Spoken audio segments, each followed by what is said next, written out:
Welcome to my channel अबेरास lifestyle. तो आज होचे विश्वकर्मा पूजा। तो सकालू सकालू महाप्रभु घर पूजा सरिक माँ बापा इनु बाइक आउ कार भी पूजा करथिले। तो विश्वकर्मा पूजाटा प्रत्येक वर्ष कन्या संक्रांति दिन हेसी, जेनटा कि आमर कैलेंडर डेट हिसाब से सेप्टेम्बर 16, 17, 18 एंता डेट्रे पड़सी। तो विश्वकर्मा भगवान विषय तो आम समस्ते किसी ना कि शुनिछु जानिछु। आउ से थिले वास्तुकलार भगवान माने जे कि आमर बहुत किछि बनैछन, जेनता कि आमर माना जाइसी कि श्रीकृष्ण लगी द्वारका सहर बनैथिले, पांडव मानकर इंद्रप्रस्थ बनैथिले, तापरे बहुते अस्त्र शस्त्र भी से देइछन बोले मानसु, जेनता कि आमर विष्णु भगवान सुदर्शन चक्र देइछन, महादेव त्रिशूल बनैछन। तो बहुत किछि अच्छे तांकर विषय जितकी कहले तो कम है। पुराण रे केबे ना केबे आमे बहुत किछि सुनिछु तांकर विषय। तो आज तांकर पूजा होचे एटा। इनु कार आउ बाइक तले लेंबू चेपिकी एटा पूजा शेष कले। तापरे मैं आसीथिली दोपहर लगी लंच बनाबार लगी। तो पहला एटा मैं टिके भेंडी खटा बनाऊे।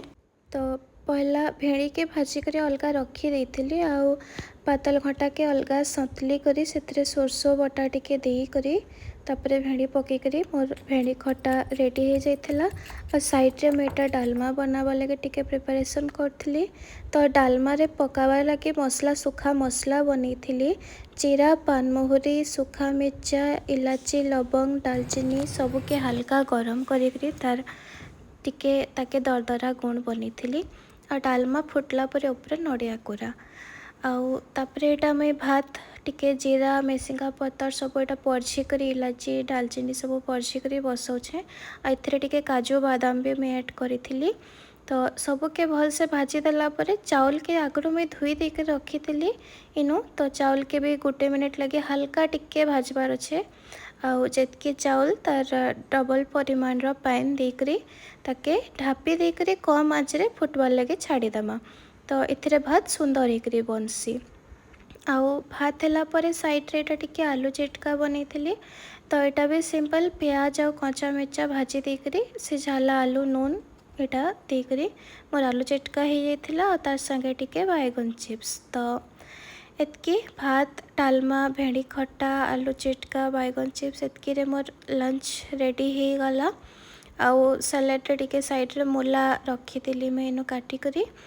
आउ खाना तो रेडी हो गला। लंच रे खाना खाइला परे टिके समस्ते आमे रेडी रेस्ट नहीं करी फिर रेडी कर जाइथिलु संध्यारे टिके बाहर के। तो प्लानिंग तो थिला गोटे दुईटा जगह जीवार, किंतु वर्षा देखी पड़े बाहर पाकटा केनता अच्छे। तो वर्षा लगे कहीं जाई ना। एटा मंदिर दुर्गा मंदिर इनु आरती चलता बाहर दर्शन करी आसी गलु। आटा मेला लगी साइड्रे। तो इनके भी जीवार प्लानिंग थिला, किंतु आउ के गले देखामी मुई वीडियो देखामी केनता काण अच्छे जे। तो वर्षा लगी ना मंदिर जाई पारलु ना मेला। तो एमती गाड़ी रे गोटे राउंड मारिक पले आसलु सब आड़ो। आउ वर्षा होतबा गाड़ी भितरे धीरे धीरे पुराना गीत सुनी सुनी ट्रावेल करबार भी सेटा भी गोटे अलग ही मजा, तार भी गोटे भल मजा अच्छे। तो इच्छा तो होतला बहुत आके आके जीवार एंता लॉन्ग जर्नी करबार, किंतु हेतके टाइम थाई नहीं। तो जस्ट गोटे राउंड मारिक पले आसलु। एटा जेन गोल छकटा देखुछन एटा बॉम्बे छक कह जाइसी। तो झारसुगुड़ा एडमिनिस्ट्रेशन केते सुंदर सब लाइट लगिक बढ़िया डेकोरेशन करके रखीचन देखुन। तो वर्षा रे सब आड़े किंतु बेहाल हो जाइए पूरा। आउ फिरला बेले रास्ता रे टिकेटा मैं आइसक्रीम आनिक आसती। तो अमूल एटा चॉकलेट ब्राउनी थिला। आउ दिशुचे तो डबाटा बड़ा सुंदर, किंतु खाइबार लगे भी बहुत ही बढ़िया थिला ये आइसक्रीमटा। तो केबे मिलले निश्चय ट्राए करबे। आउ तापरे राति में एटा नड़िया थिला मोर पाखे मैं नड़िया आनी थी। तो कोकोनट बर्फी टिके बनाऊे। तो नड़िया के पहला कुरी देकरी इनो साइड्रे गोटे जगार मैं गुरस नेली। गुरसटा फुटला परे नड़ियार कोरा जेन अच्छे से दे देकरी एटा के भल से पूरा फुटाबार अच्छे।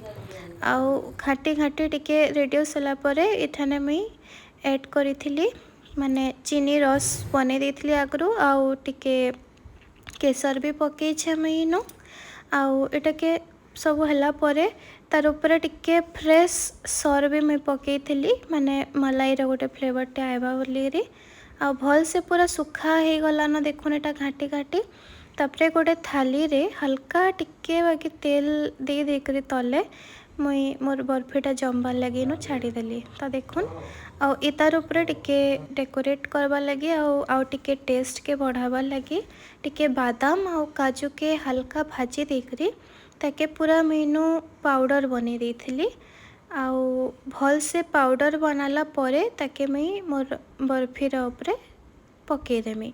आपण मैंने जदि चाहे इनु पिस्ता भी दे पारबे आउ टिके केसर भी ऐड करि पारबे कि जदि इच्छा इलायची पाउडर भी नहीं पारबे निजर हिसाब करि पारबे आउ बहुत माने सिंपल रेसिपी टे आउ बहुत ही बढ़िया बनसी आउ देखुन इनु देखि पारथुबे बहुत बढ़िया मार्केट रे जिनिस माने आमे घिनसु जते बेले सेतरे सुजी मैदा ऐड करि देसन सेटा अलगा हेसी तो बहुत बढ़िया बनी थिला आउ आज दिनटा मोर एंता कटला तो भिडियोटा जदि भल लागला तो लाइक आउ शेयर कर देबे आउ कमेंट रे जरूर जणाबे।